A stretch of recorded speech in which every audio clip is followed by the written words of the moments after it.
Hi, this is Phil, and I'm here to tell you all about the Capes and Lunatics Patreon. Get early access to all of our interviews, including the monthly Chichester chats with writer and comic book legend DG Chichester, new episodes of classic Capes and Lunatics shows, including The Quantum Zone, This, That, or the Third, and many, many more specials, all completely uncensored. Access starts for $3 a month, full video when you pledge $5 a month. Check out the link in our show notes or go to patreon.com/capesandlunatics. Hope to see you there. Hi, this is Dan Jurgens, and you are listening to the Capes and Lunatics podcast. All right, Tyler, say it. Say it. What am I saying? It's not Miller time. It's mullet time. yes. Yeah. I just thought of that before we started. So I was like, wait, is that what I'm saying? Like, yeah, let's do this. I think that's got to be the new intro. All right, kids. Yes. Welcome back to episode 3 of Electric Mullet with your hosts, myself, Phil. He might as well, he's such a big Superman fan, he might as well be a citizen of Krypton. Tyler Patrick. Oh, that's me. That's right. Yeah. Hey, what's up? And a man who's a fan of all comics and podcasts about every single one. It is Justin Young. Swooping back into Metropolis. I almost want to call him Owlman, but you know, You can if you want, yeah. just be like, yeah. But that's all Watchmen territory, so or like Earth 2 or Earth 3. I mean, so yeah. That's okay. That's okay. Night It Owl. still works. Yeah. Oh, or we just need a drop, be like, oh, I like Superman, but again, I love Batman. My favorite character. Batman, my favorite character. Hello, Russell. Hey, Russell. What's up, man? Howdy, Justin's other mullets. co-host, Super mullets. That's what we should be called. guzzling his Mountain Dew in Kentucky. Hello, John. What's up, Russell? All right, so yeah, I did like split second, like Tyler said that. I was like, yes, that has to be the new intro. I'll be like, it's mullet time. It's mullet time. I was like looking for my notes here. Like, where's my notes? So I typed some up. Wow. Nice. I like it. Just little things I had, but now I can't find them. But it's all good. Oh my god, can you imagine if I kept notes for all these shows, Justin? And be like, like, all right, Lil, time for a penis joke. All right. All right, Yeah. Lilith, sum up Frank Miller's work in one sentence.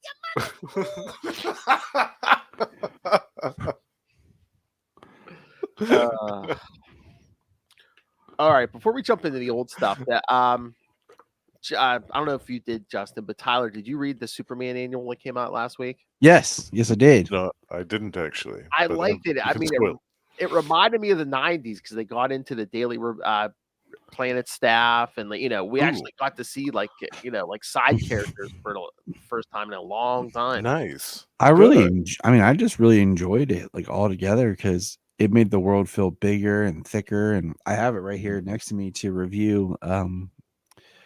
But yeah, it was just a really good read. Nice. It's like you could tell it takes place in continuity, because things are referenced, but it wasn't so bogged down by what's going on or what had been going down.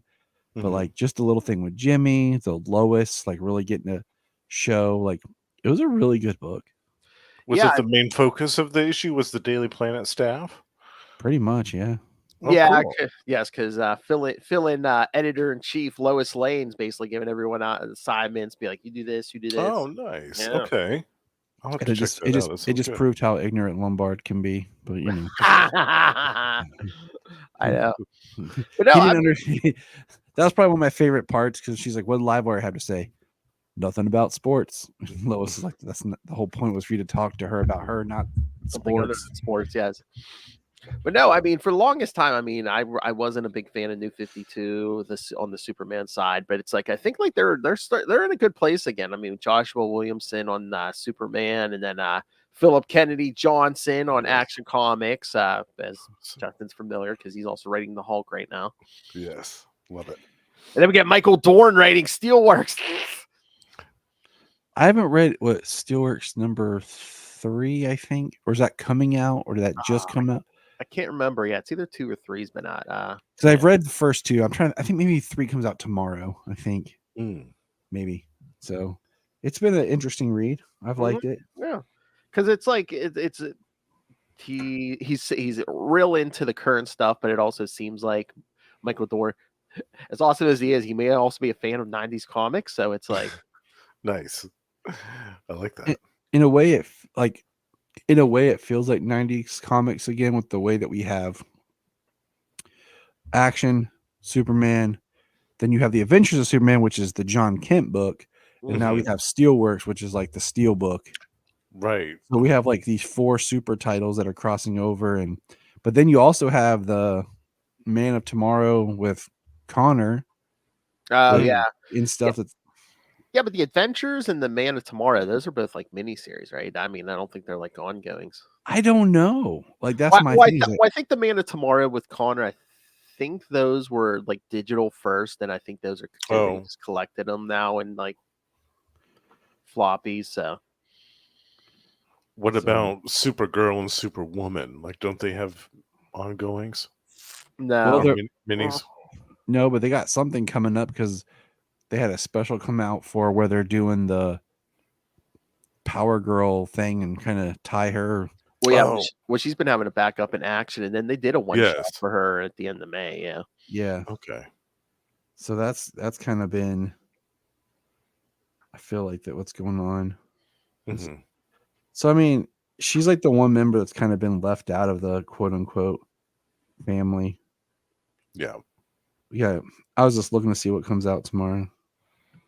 Yeah, I don't think Steelworks comes out tomorrow. No, it must have been last week, maybe. I'm trying to remember. Yeah, it came out recently. I'm trying to remember. It might have. Days off. It's so funny. I like get them. I read them that week, and then it's like out of my head. I'm like, okay, what's coming up next week? Well, it's like I either get ahead or I get like behind. Yeah. I can't. Those for me too. I can't get too far behind on new comics, or else I'm just like bogged down. So I'm like, I got to read them before the next, before next week. Wait a second. Russell says, "You mean the intro is in Kryptonite by Three Doors Down? Get me the right. Russell. That'll be the theme. I like that song. Give me the right, man. Holds up. It's a good song. I know it is. We'll have to do a remix of it though. Oh yeah. Get on that. You want to know an interesting fact? The first time the word kryptonite is said on Smallville, it's actually in a sound clip of that song. Oh, really?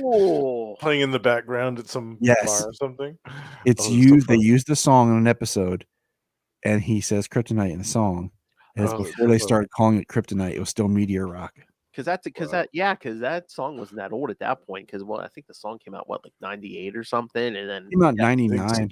98 or 99. Yeah, then Smallville was early 2000s. Because I remember my friend asked when he heard about the Smallville show, asking me, "Do you think they'll use that song?" Because he asked me if I would think they would use like Kryptonite by Three Doors Down or Five for Fighting's song. Oh yeah. So that because did they use that one in the show too? Yeah, eventually the Fight for Fighting song. Yeah. Oh my God! All right, we have a new theme song for Ray. Ready, Justin? If I go crazy, would you still call me Sausage Man? It's a good one. It's good. Sausage. I love that. The High Priest of Sausage. I like it. That's good. All right. This is I was gonna say, let's talk about these issues we're here for today, because I'll use a Which joke. issues? I'll use a joke me and Will use, because like when we were covering the 90s Green Lantern stuff, like some of the Guy Gardner issues weren't that good. So we're always like, if it took us a while to get to the issues, we're like, what is this? Guy Gardner? Come on. Put it off for as long as possible. Some of those 90s Guy Gardners. Guy Gardner Warrior, anyone? Yeah, I didn't think so. All right, so I think for the foreseeable future, I think it seems like the order we did last time seems they'll be working right now. Is like, we start with Superman, then we go to Adventures, and then Action. Do you guys agree? I think so. Yeah, it seems to have a good flow that way with the stories and stuff. I'm not sure. That might be the way they were released. You know what was annoying is on the app when I went to get to issue 2, like what it recommended for me was President Luthor after issue 1.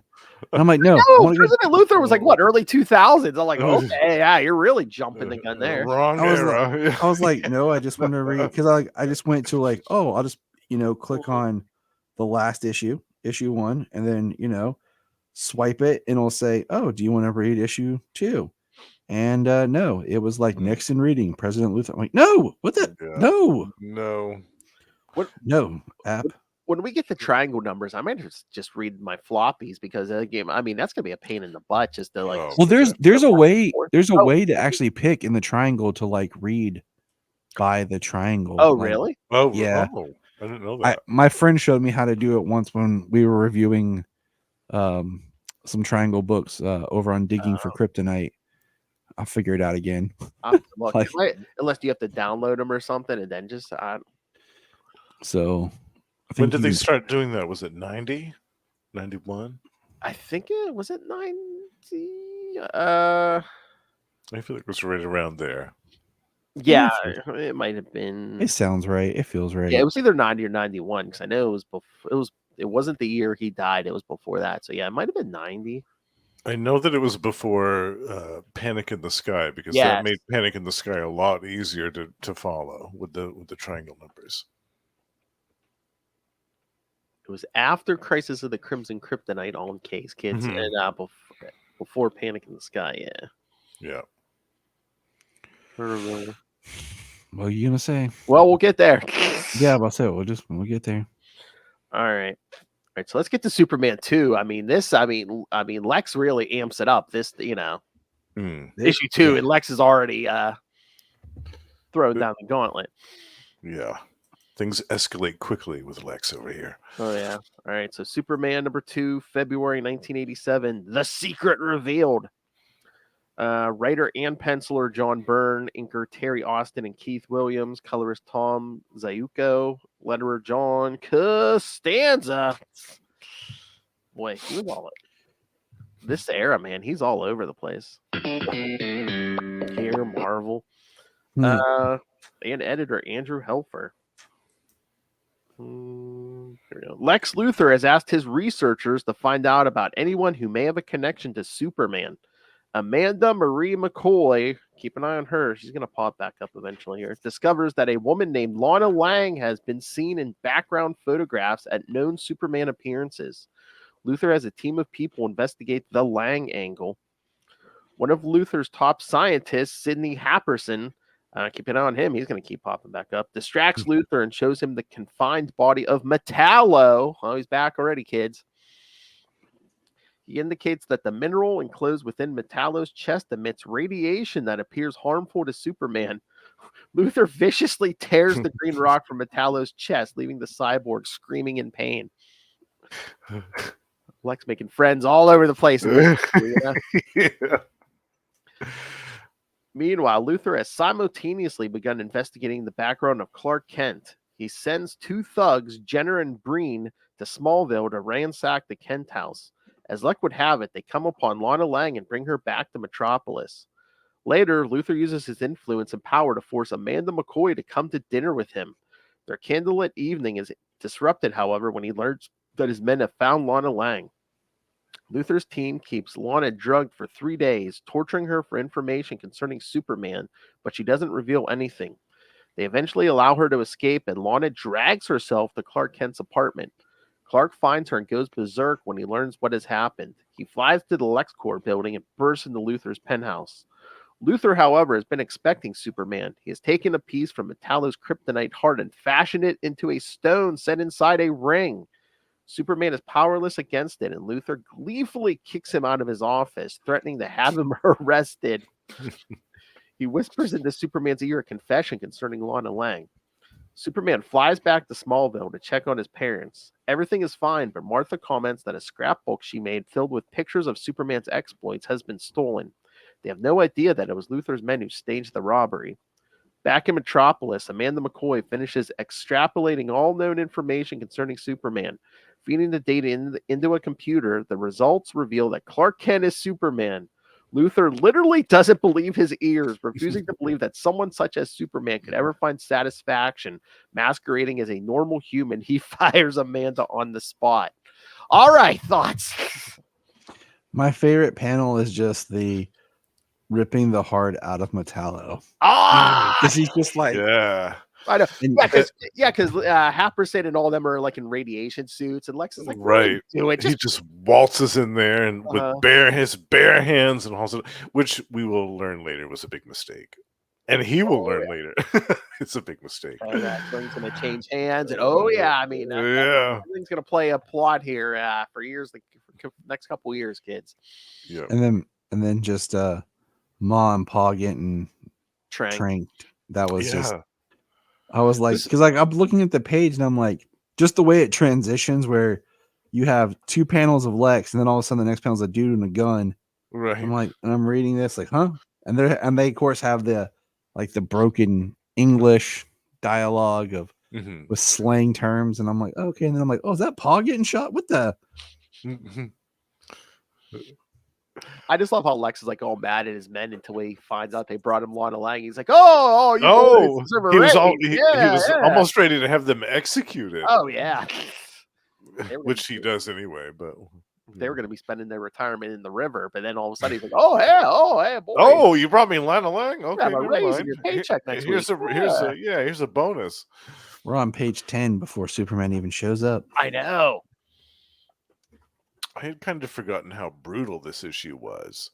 I mean, besides Lex hauling the heart rate out of Metallo, you also had him bending Amanda's fingers back when she tries to tell him that she's got other plans for dinner. He basically like rapes her like that night in his room. Well, yeah, but and besides the physical, he's like, "Oh yeah, you'll never work in this town." Basically, you'll never work in this town again. Yeah, Yeah. exactly. It's so nasty. And then the stuff with him blowing up the two guys when Superman corners them, blowing up the whole building with all of them in it. And how he also just kind of is so nasty to Superman towards the end when he's got the kryptonite ring and he's all gloating and everything. Yeah, it's just a lot of brutal aspects to the story. I really liked it. I mean, even when we see Lana again and he finds her Yeah, she's all beaten up. Yeah. Oh yeah, because Clark comes home and there's like a blood trail from his front door. And Yeah. he couldn't get in, so she dragged herself to like a broom closet. And he just like follows the blood trail. That's another thing too. I had forgotten that they had kept her for 2 days, torturing her. I was like, damn. Here's my question. Luthor has a ring of kryptonite. Kryptonite makes Superman weak, but doesn't always make him completely powerless. Mm. Couldn't you, I don't know, use your heat vision to heat up the metal on Luthor's finger? And then he has to take the ring off, or it just like the gold melts, and then it's free. I think Then use your super breath to push away the chim, and then you're like, I think in this era of the books, it like affects his powers first. Because I'm trying to remember. I think this is the point where they're like, "Oh yeah, the kryptonite. The first thing it does is basically like drain like the solar radiation out of his body." So I think before it's even going to kill him, it's going to take his powers first. Mm-hmm. Yeah. there's always the inconsistencies of what exactly how the kryptonite's weakening. I'm just saying, heat vision on Luthor's finger. And again, at this point, I think it's like, the kryptonite's still new to him, so he probably hasn't built up any kind of has no tolerance for it yet. So it's this is only a second encounter with it. Yeah. Mm. But Byrne just showing us so like, this isn't the Silver Age. Yeah, Lex ain't going to jail like at the end of every issue. It's like, he's he actually won in this one for all intents and purposes. Like he got the information he wanted, he got the kryptonite, he got a ring out of it, and he basically kicked Superman's ass out of his office at the end of the issue. Tranquilized his parents and tortured Lana Lang. I mean, you could say that Lex came out on top in this one. Yeah. Or did he at the end? True. Oh yeah, but eventually, his own arrogance is what throws him. Like, I think it's interesting. We get back to the farm. He goes in to check on him, and like, he has no idea what his parents have been through. Mm-hmm. And they're like, "We left you a voicemail," and I was like, "Did I miss something in the issue?"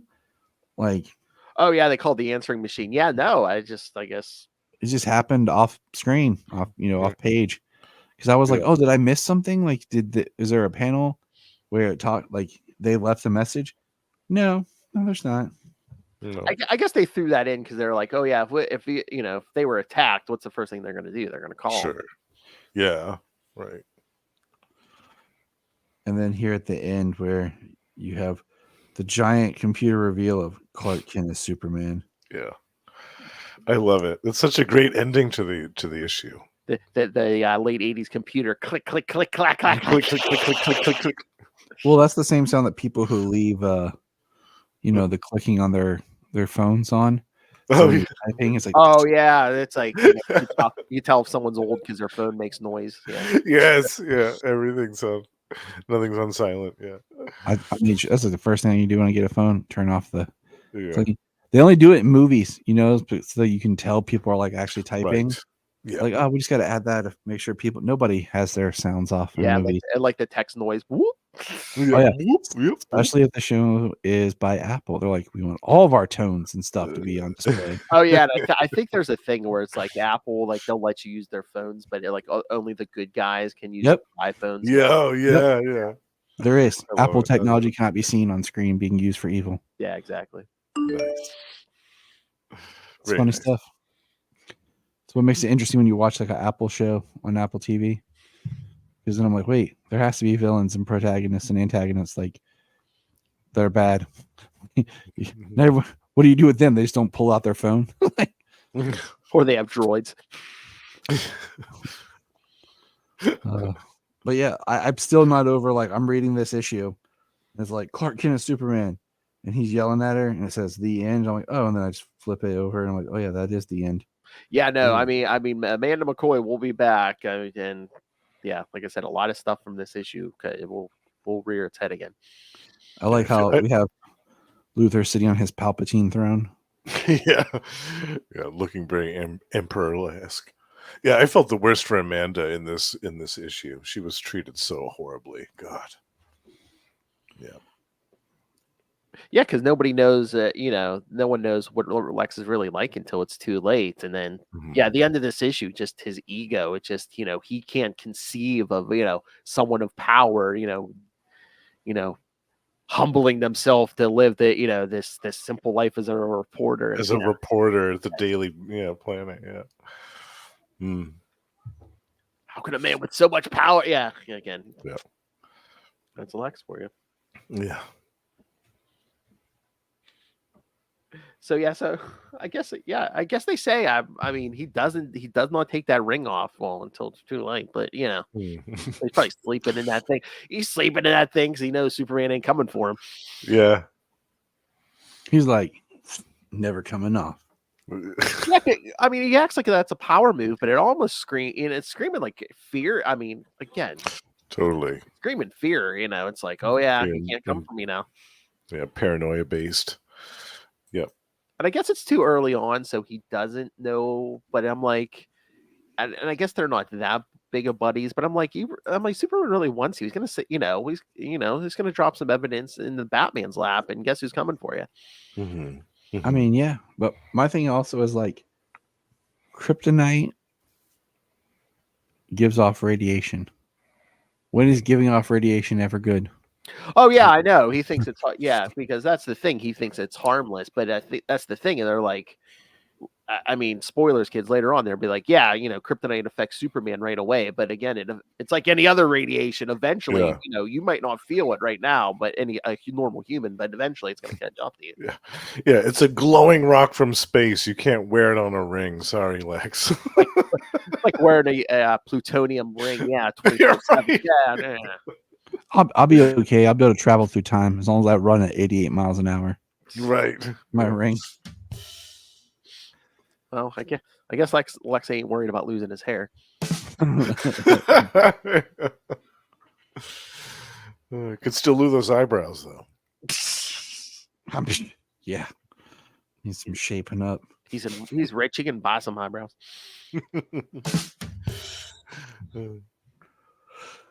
But yeah, man.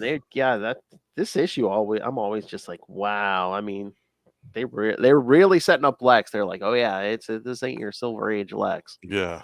the mad scientist. Yeah. Basically raping Amanda and torturing Lana Lang. It's horrible. Yeah, he's a nasty piece of work in this. But yeah, Sidney Happerson, his first appearance of Gretchen Kelly, Lex's doctor, who will be the quote unquote mother of his son. What? Oh, that's right. Yeah. We'll see that later on. Son in quotes, yeah. Yeah, I'll say his. Quote unquote, yeah. Yeah. God, that's such a scam. I'm gonna tell the world. Yeah, we had a kid. Yeah, okay. Yeah, Amanda's first appearance of Amanda. She'll appear next in Adventures 448. So yeah, she'll be popping up here not too long. Oh wait, no, that's still a while. Never mind. Metallo appear next in Adventures 441. Jenner and Breen are killed off panel in this issue. That's one of the notes. Yeah. In case you weren't paying attention, they're dead. Yeah. I mean, damn.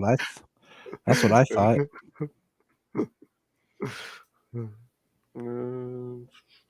All right. So, any other thoughts on this one? Or should we get to the Adventures of Superman?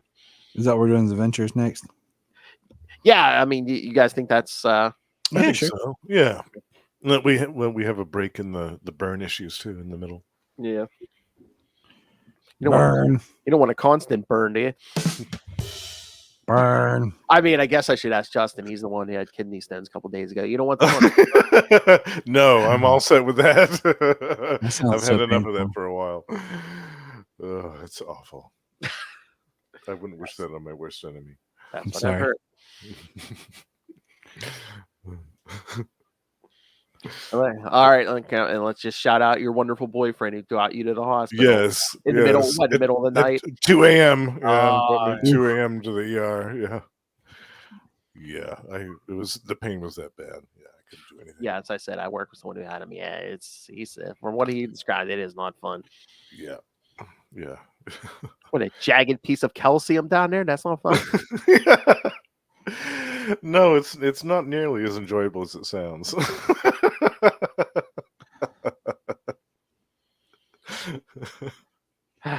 All right, enough of that. All right, let's Yeah. All right. Adventures of Superman 425, February 1987. Another good cut. I like this cover here. Yeah, it's a great cover, isn't it? This is a great cover. This is actually, out of the three, this is my favorite issue. And it's really not nice. and it's not because of like how like great the or upbeat the story is. I think it's a great story in the sense of how it shows how simple and easy a good person can be corrupted. And how through just faults none of their own, like somebody who's just trying to help can lose themselves. Yeah. And it also just shows how twisted Luthor is again. I was gonna say once again, Lex up to his shenanigans. Yeah. So I feel like the character that they use is very surprising. And it's just how easily, like I said, it just a character, a good person can just lose themselves and be corrupted without even trying, and all of a sudden see themselves as being painted as a villain. So it's very, I mean, it's Marv Wolfman. So I mean, yeah, Yeah, it's so funny because it's like Marv Wolfman writes this, Jerry Ordway pencils and inks it, and then the rest of the team is the same team from the last. It's the same. Tom Zito, colorist, John Costanza letterer, and Andrew Helfer editor. So it's funny. It's the same color, but then when we get to Luthor, like he's got a green suit on now, and the last one are green, and he's all wearing black last time. So it's not the Silver Age. The guy can change clothes. What? For real? They're allowed to change clothes? Today I feel like the green suit. Hey, green's evil. Come on. I mean, maybe after he needed it after to match his ring. So well, yeah. Oh, he's trying to coordinate. He's trying to coordinate. Maybe that's a subtle hint of something that's coming in. He's like, got this new ring. I need a suit to match. Yeah. Get me a catalog now. This He's one, like, I need a suit to match. this one going the gauntlet. Yeah, this one's a little weird because it's like it kind of picks up where the last adventures left off, but it's Sort kind of, yeah. flashback because Emil Hamilton's telling the story. Yeah. Mm-hmm. All right, Professor Emil Hamilton has been trying to patent his force field generator, but has run into some difficulties, particularly strong-arm tactics from Lex Luthor, who owned the company Hamilton was working for. In a demonstration to another company as a prospective buyer, Hamilton's invention is sabotaged, leading to the death of one of the company's executives. Still wishing to prove the effectiveness of his device, Professor Hamilton uses it during Superman's struggle with the quirky war machines that have now emerged into a single fighting machine. Boy, they were more than meets the eye. No. Mm. Again, it's 86. I mean, it was yeah. That tracks. More than meets the eye. The machine traps Superman inside the field with the war machine. Undeterred, Superman breaks his way inside the machine where the operators decide to kill themselves with the machine rather than answer any questions. The gathering crowd. Man, well, I was, people always joke, make comments about working for the Joker, man. Working for Lex well, I don't know if they're Lex's people, but I mean, just like working for Lex or some of the other people in this era, man, that's not a good, there's no good retirement package here. Yeah. No. We didn't have a long life expectancy working for LexCorp. I feel like the problem with it is Lex, you work for Lex, but you don't know you work for Lex.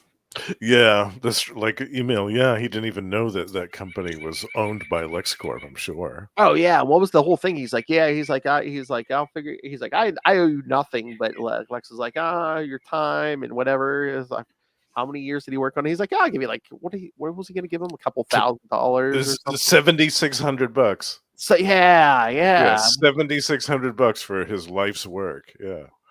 For this force field generator that Superman has trouble breaking out of. I'm like, oh, that's Lex for you. Yeah. I'd be like, oh, here's a nickel for you, kid.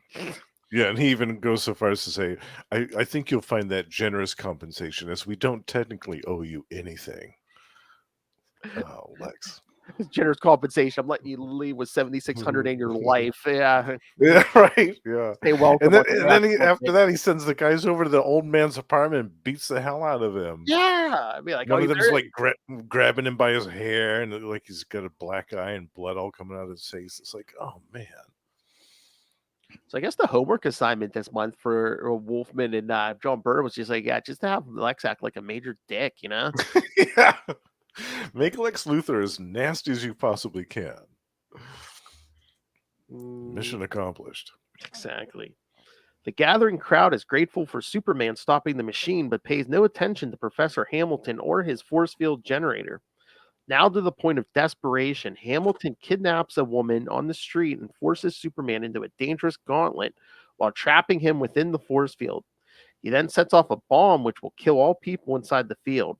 Superman uses his body as a shield to protect Hamilton and his hostage from the explosive blast, but it causes him to collapse. The police take Hamilton into custody as he shuts down the field, and he spends his time in prison trying to tell his tale to whomever will listen. So yeah, that was kind of a downer ending. Yeah, and that's what I'm saying. Like, just from the writing, yeah, it's a sad downer, but it shows how much Lex can just corrupt people. Oh yeah. In this issue, I half expected the people that came to him that were interested in his stuff were just another subsidiary of Lex. I did too. And that they were going to just, okay, it works. We're going to, all right. And then you find out that Lex, he built it for Lex without even realizing he built it for Lex. Yeah.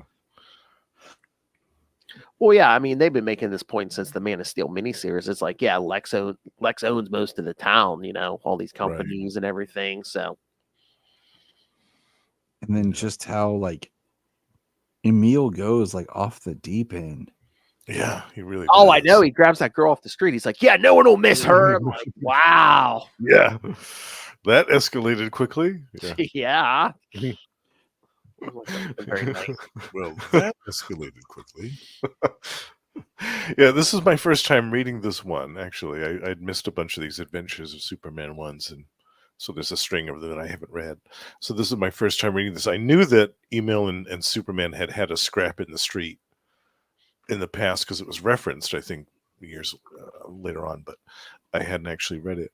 So it was cool to see that how he was driven to such depths of despair by all these horrible things going wrong with his life.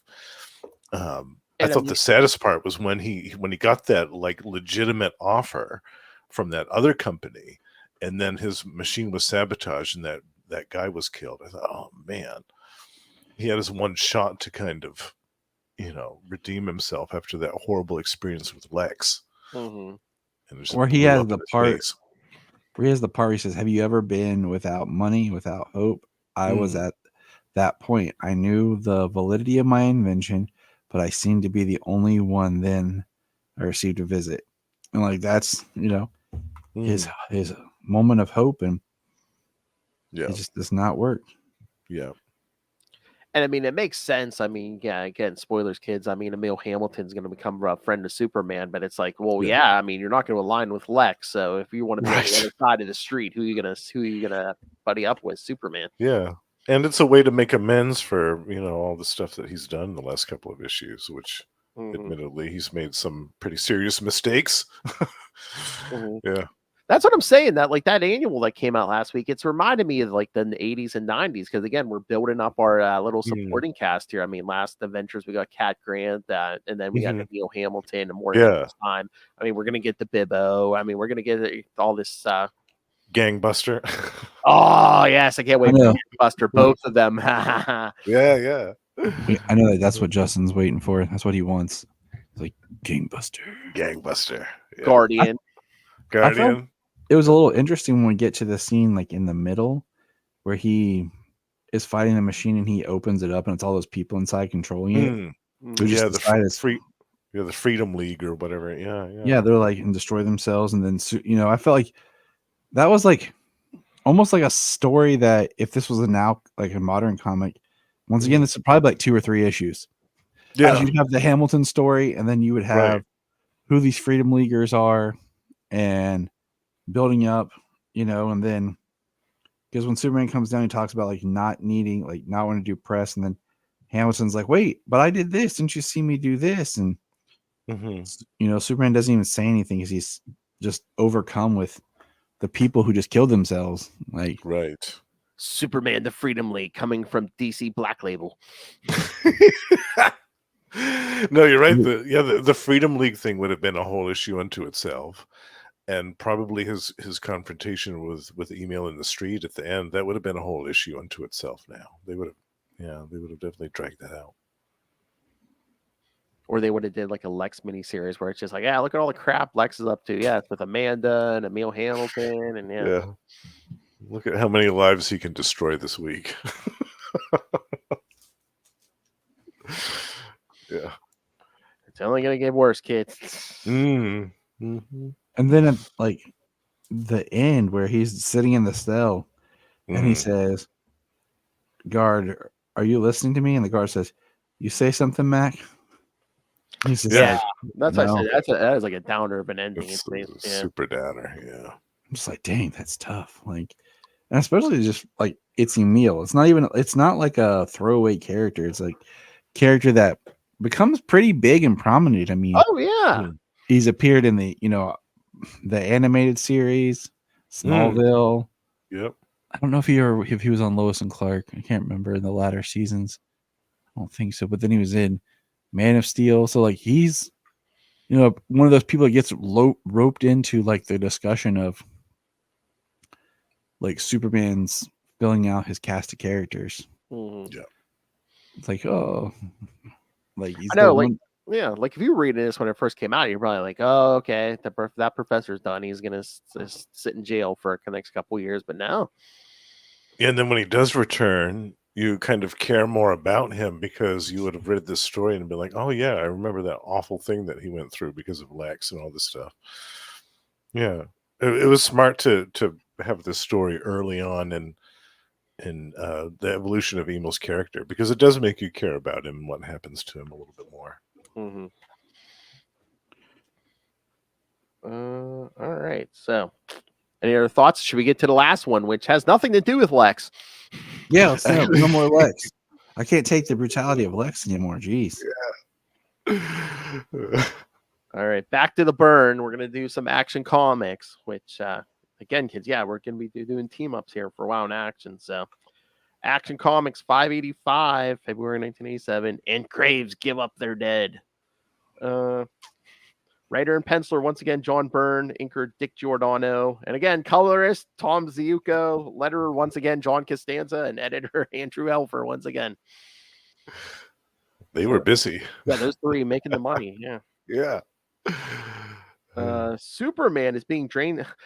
This one is weird to me because I remember the first time I read this, someone was like, "Wait a minute, did I miss like a previous issue?" And I'm like, "No, wait, the last issue was that Teen Titans." I'm like, Yeah, it just picks up the middle of the story. Yeah, it is very weird how it just kind of like this first page is a really nice intro, and then the next page, I'm like, "Whoa, did I miss this?" Like you said, did I miss a book? This is like some cold opening stuff. Yeah, it's like where does this woman come from? Superman is being drained of his power by the sorceress Arazatha aboard her flying fortress. And again, dressed in typical John Byrne likes to draw women scantily clad. Oh yes, warrior woman attire. Yes, yeah. It's like half of fighting that battle is psychological warfare. So if you can just get them distracted, then it's easy to just stab them. Right. Weakened, Superman still manages to crawl within striking distances. Arazatha gloats over her impending victory. Seizing the opportunity, Superman grabs her mystical staff, shattering it. Her staff destroyed, Arazatha reverts to her mortal form as Barb Kowalski and is easily captured by Superman. Later, Superman is approached by the Phantom Stranger, who teleports both of them to the scene of a whirling mass of earth and stone near a graveyard. As Superman attempts to contain the monster, the stranger enters it and is transported to the kingdom of the dead, where the undead responsible for summoning the beast reside. The stranger discovers that the undead are the souls of the wicked, murderers, rapists, and robbers, who use the power of the Cherubite stone that landed nearby when Superman defeated Arazatha. They use the stone's power to conjure the whirling earth monster and send it rampaging towards Metropolis in order to seek vengeance on the living. The stranger realizes the stone is the source of the power and manages to secure it. While back on Earth, Superman has collected the tainted Earth and carries it out to space. He hurls it towards the sun, ending the threat. So yeah, this one is so weird. Yeah, it starts in the middle of an adventure. You never really find out where that stone came from. You know, do they ever reference it later? Thanks, Ray. I don't think so. Ray. Oh, yes. Wish you could see the rest of it that you can't see. Superman. Oh, hey, Ray. Yeah. Loving Tyler's man cave. Yeah. Yes, you like Superman. Can you tell, Ray? if you one day I'm gonna like film, I'm gonna set up and like do it from the other angle so you can see. Oh, nice. Yeah. You see awesome. Like a swiveling desk and chair. So every 360 video. Yeah. Do a 360 one. Yeah. But yeah, I mean, again, this one was so weird. It picks up in the middle of a thing. You don't really know where that stone comes from, but it's like, okay, it's a mystical thing. Superman defeats it, but it lands and raises the dead and that giant monster. And I love the Phantom Stranger comes to him and he's like, I love, well, how'd you know to find me at Clark Kent's apartment? She's like, there's no sea, you know. Yeah. And he's like, oh, mystical threat. Nah, that's okay. Superman's like, no, maybe you should find someone else. And the Stranger's like, no, you're coming with me. It's like, yeah. No, I want you, Superman. I like I like the first page because like it's this deep kind of conversation. Like, does the soil remember? And you're like, oh, okay, this is deep. Like, this is good. Yeah. And then you flip the page and you're like, what? Where am I? What is this? Right, what's going on here? Yeah. I think this is my favorite out of these 3 issues. I love this one. Yeah. I like the Phantom Stranger.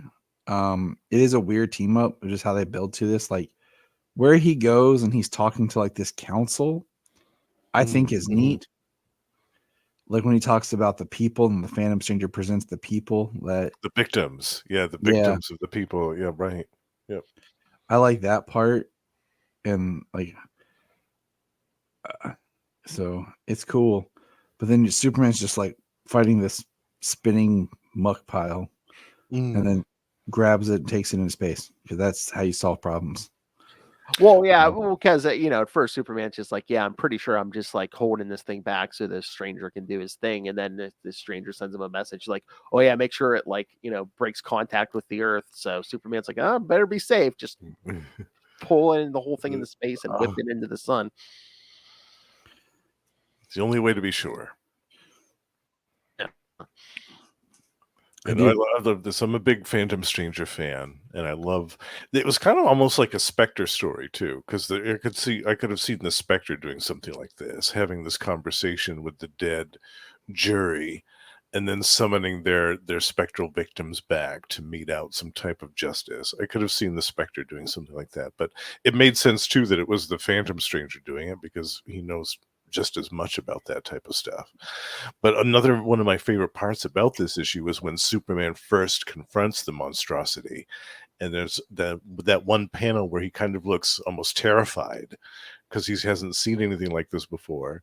And we have to remember too that Superman is susceptible to magic, so supernatural things like this could actually do some harm to him. And it's almost like he recognized that fact right away.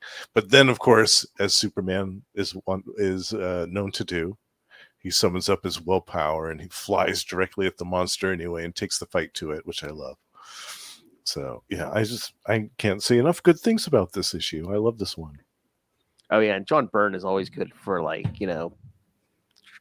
depicting these battle scenes like that. When he was flying around in this big swirling mass of just debris and soil and all kinds of stuff. Yeah, it's so cool. The one I like is on page 15, the bottom left, where Superman's kind of like doing this like fly, and he's looking back, and the mass almost is like taking a body form. It almost looks like it's starting to form like a body instead of just being like a mass, because it looks almost like it's got shoulders and arms and stuff. I think that just kind of looks cool because you see how it is like a form, and then it's looming over. Yeah, it's the page right before the victims page. Yeah, and then when we see it again, it just looks crazy. Love it. I think I need more Superman and the Phantom Stranger. Yeah, this is a great little team up. Because I like how it ends, where the Phantom Stranger is just like, where Superman says, "You still haven't told me what finally happened in there." It's like, and then the Stranger's like, "Nor have I any intention of doing so, Superman. Forgive the cliche, my friend, but there are some things that man was not meant to know." Even Superman. Yes, we need more mullet. I need to find Halloween's coming, dude. Grow it out, Ray. Grow it out. I'll get me a nice mullet wig, like like a little Wayne Campbell looking thing here. Yeah. Nice. But to have a proper mullet, though, I have to take the hat off because I got to make sure the hair's all short right here, Right. and because there's a thin line between long hair and a mullet. So, how awesome would that be? You wear a Superman costume for Halloween, but you put the mullet on. People are like, "What's that about?" I'm 90s Superman. Yeah. Go on as Nick Cage, Superman. Nick Cage, Superman. Grow it. How fast do you think my hair grows, man? Like my hair grows this way before it goes that down. Well, I mean, you're the only hope, Tyler, because I mean, me, Justin, and Ray are around the same age. So yeah, you're younger than all of us. So even when I had my hair like thicker and longer, it grew like this. I looked like a lost beetle or something. Like it was like it grew thick and then started to grow down. So I want to grow down to here like a mullet. See you in 5 years, guys. who's the youngest, and again, he would fit right in. Justin, we need Russell to grow out the mullet. I mean, he lives. Yes. That ain't gonna be. That ain't gonna. Yeah. Bat an eye. Yeah, we got to get on that. Start growing it now, Russell. Ooh, Superman is a fro. No. Yeah, I could see that. Not touching that. Either that or he gets one of those 1980s Tony Stark perms. Oh no. Anything but that. That would be fun. The worst thing Bob Layton ever Oh. did. Ray wants to see Tyler with an afro. Yeah. So I'm going wig shopping, it seems like. Perms. Oh, there's the Halloween. You wear the mullet and you get Jania to wear like the afro. Yeah. Oh yeah. Yeah. Jania, I need a mullet wig. We were at Spirit Halloween today. Dang it. Oh. Should have looked for one. They hadn't got all their stuff out yet. I have to go back and get one. I was gonna say it's kind of early. Yeah, but they're all opening up, and we were driving. The kids were like, "It's open, let's go!" I'm like, all right. Nice. The bones of our childhood. Although the one Toys R Us nearby, well, what was a Toys R Us is now a Phantom Fireworks. Rest in peace. Oh, is it really? Yeah, I'm like, moment of silence, guys, for Toys R Us. Mm, We miss you. we do. mhm. But I'm like, Phantom Fireworks can make money year round. I mean, this is America. That's America. Again, I guess people Still, will probably buy them for weddings and graduation parties. and We stuff. don't need much to. Hey, let's blow something up and fireworks. Yeah, that had to be a big building though for Toys R Us. They can't fit all those fireworks in there, can they? Fill that up? Toys R Us were big, man. Yeah, they can't. A Phantom Fireworks can't fill up that space. Can I don't know. I haven't been in there, but No, they just do like Spirit Halloween does when they go into buildings that are too big. oh They yeah, just just block take off half of the it. store and block Block off the it back off. part. Yeah. Right. Use the rest as storage, quote unquote. Yeah. What is this? A Guy Gardner issue? All right. Maybe. This is reminiscent about how we miss giant toy stores. Yes. Exactly. Now that I have kids and I can go in there and it's not as weird for a grown man to go into a toy store by himself. They don't have them anymore.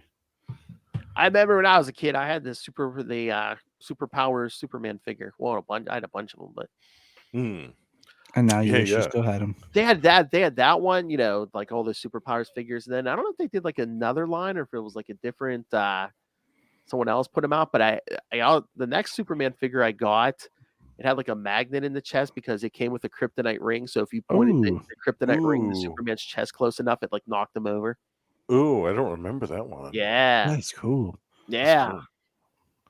Let's see if I can't remember who made that, but yeah, that was like the second Superman figure I ever had. Yeah. You could be maybe they were maybe they were inspired by Superman too. Maybe. Yeah. If we're gonna be inspired by Superman 2, I need Clark Kent beating up a dude in a diner figure set.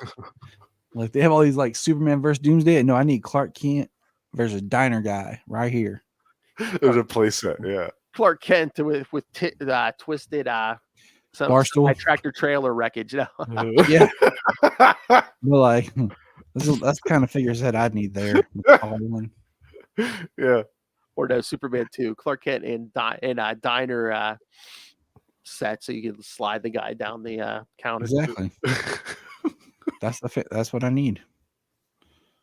That should have been on my McFarlane playlist or wish list. Now it could happen. It could happen. Now with flipping saran wrap action.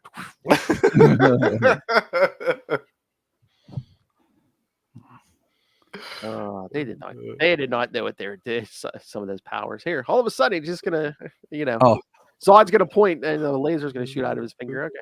Oh yeah. I'm gonna rebuild the Great Wall of China by just staring at it. Yes. Yeah. They're like, we don't have time to show him use super speed, so just put the bricks and we'll pretend like he's yeah, at least go. At least do what the Flash TV show did. Go like this and then use an air hose or something. Come on. Right, yeah. The magic of cinema. Yeah, use an air cannon, show it like a quick shot of it destroyed, make a sound effect.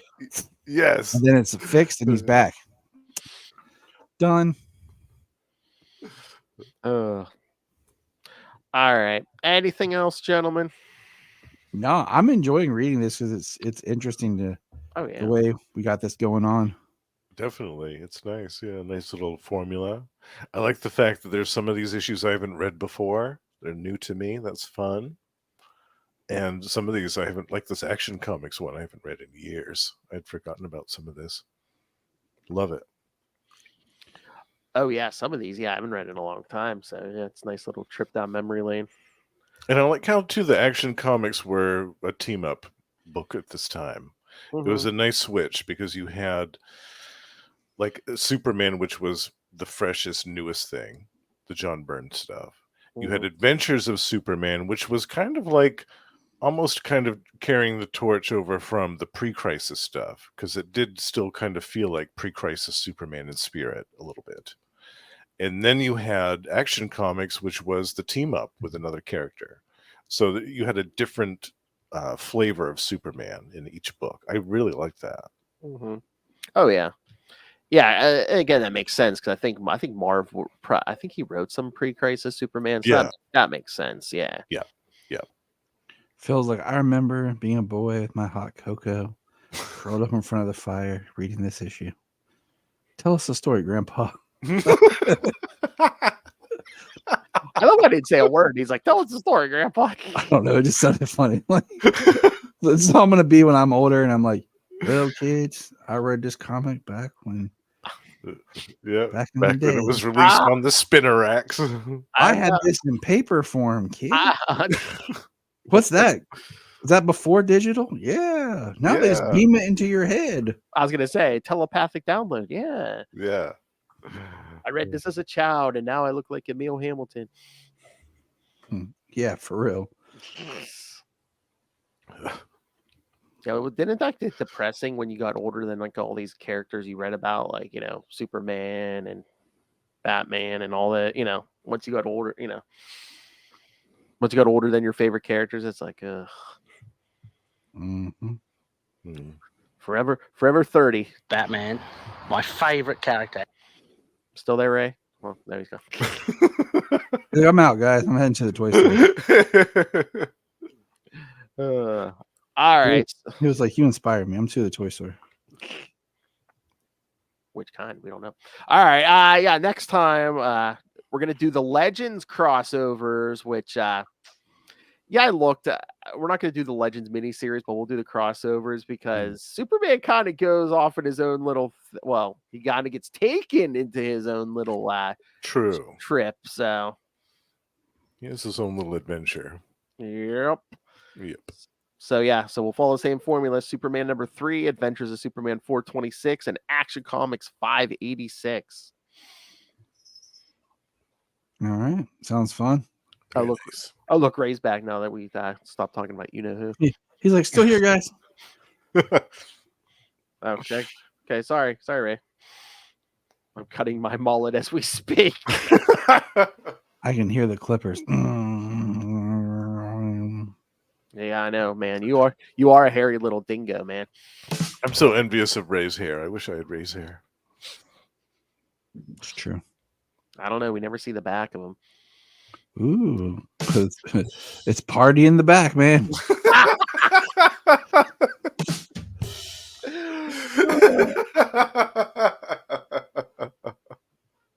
Party in the outback.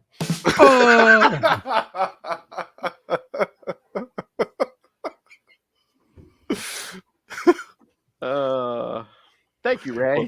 Well done, Phil. Well done. Oh, thank you. Party in the front and the back. That's just long hair. Like, that's a drop. Yeah, I know, Rick. Party in the front and our friend Ray, party in the front and the outback. All right. So yes, kid, like I said, next time Superman 3, Adventures 426, and Action Comics 586, where basically it's gonna be Darkseid and the New Gods. So ooh, that's exciting. Yeah. Basically Darkseid saying, I don't want you interfering with Legends, you know? Stay out of it. All right. So yes, kids, send us your thoughts. Email us CapesandLunatics@gmail.com or call the voicemail 614-382-2737. That's 614-38-CAPES. And remember, you can find all things Capes and Lunatics, episodes, social media, merchandise, links to our Patreon. Join the Patreon elite like Justin there. That's right. Ray in the chat room, Russell, Yep. and Moz, the newest Moz Manzor, our newest patron. And if you join now, yes, you can. Right now, you can get all 4 parts of Lilith Hellfire Gets Drunk and Rants about Marvel's Heroes Reborn from the 90s. So Nice. That sounds awesome. I listened to the last part today. Oh, did you? Yeah. I was definitely surprised by the revelation of which one she hated the most out of all 4 of those. Yeah, Ray, if you haven't listened to that yet, Captain America was not lowest on her list as people assumed. So, yeah, that was a nice surprise. I like that. So, see, got to subscribe, kids. That little hellfire keeps you on your toes. Right. All right. So, find everything at tubespace.io/CapesandLunatics Podcast Network. That's tubespace.io/CapesandLunatics Podcast Network. All right. And if this twice a month is not enough Superman for you, you need to listen to the Krypton Report. Mr. Tyler Patrick, tell us where we can find that. Check out Krypton Report everywhere podcasts are available. We're on all social media platforms, even the ones you probably haven't even heard of yet as we keep expanding. Check us out. Always talking about comics, DC, Superman. That's where we'll be. Nice. And if you can't get enough of Justin, he's everywhere. I'm everywhere these days. He's here twice a month. He's there. He's there. He's everywhere. Justin. Oh, he's even more Justin. places with in September when Lil's on vacation. So, but yes, he's usually on We Are the Night, the Batman podcast, Ray's favorite show. Usually at the last week of every month, but in September he'll be there every episode because Lil's on vacation. So we get to talk Azrael as Batman every week in September. Yes. And then every week he's over on Capes and Lunatics on Marvel Tales with me. We talk about something different, Marvel episode different every week. Like we just did some Psylocke. We're going to be doing some Silver Sable in the Wild Pack. The special guest, Harry Mullet Ray. That's right. Oh. He's going to join us. Yeah. Mulletron. See, kids, it's not difficult. All you have to do to get Ray to guest on your podcast is either find a character he's into or just like a random like hot female character. And Ray's there. He's there. Yeah, 90s. Yeah. He's like, guys, calm down. Hey, he's a wild dingo. All right. But Justin is not here. He's also host with, like we said, that Madman Russell. So Madman Russell, yes. Over on Gamma Charge, the strongest podcast there is. We talk about the Hulk and She-Hulk twice a month. We also have a Patreon, so do check that out. And Ray also joins Russell and I twice a month, along with our newest co-host Sparky, over on Predator and Prey, a Yocha podcast, where we talk about everything to do with Fox's Predator in comics, movies, action figures, and more. No other plugs you want to do, Justin? Well, I jinxed myself the last few times. I said I was almost done, and then I got sick, and then I got a kidney stone, and then all this. So I'm just gonna let it be. I'm not gonna say anything else, and hopefully, Lost Library of Legends coming in 2025, kids. Right? Scream it! We might have to do a time warp to get that in a little bit earlier, but it'll happen. It'll happen. Well, that escalated quickly. All right. All right. Thank you for joining us, everyone. From the evil of Lex to the evil of Lex. It's a bunch of evil dead guys. Oh, man. That's what I was about to say. To a herd of dead evil people.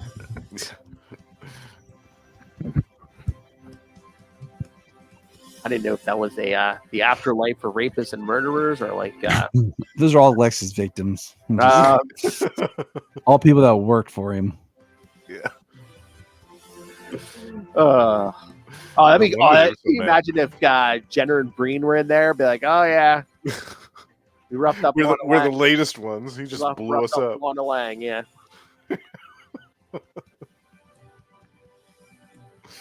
All right, kids, come back next time, and remember, keep it electric and keep it mullet. Mullet time over.